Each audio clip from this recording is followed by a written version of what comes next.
Hi, I'm Kevin. This video is to help you to drain the water lines on the outside taps for your Shane homes. It's important to do this every single fall so that the water lines don't freeze, which could potentially cause damage to the home. It's very easy to do. The outside tap will be labeled like this: exterior bib hose shutoff valve.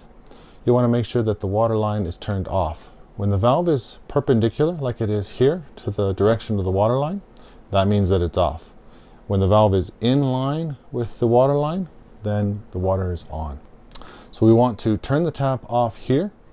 Then we're going to go outside and open up the taps. That allows air into the water line, which makes it a lot easier for the tap to drain out.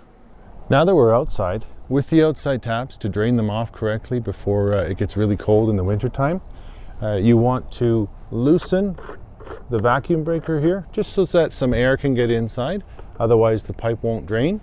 And you want to open up the tap all the way. Do this for all exterior taps that you have, hot and cold. Then we can go back down inside and finish draining them out.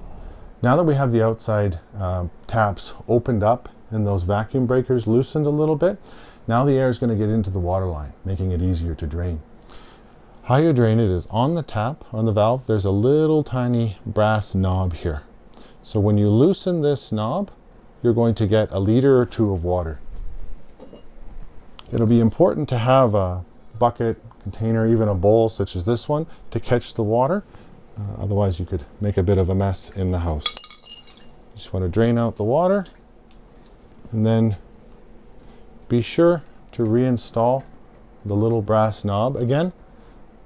Now you're ready to turn the outside taps on again in the spring when you want to use your outside water. It's important to use or maintain your home in this way just to make sure that it lasts and is comfortable and beautiful for years to come.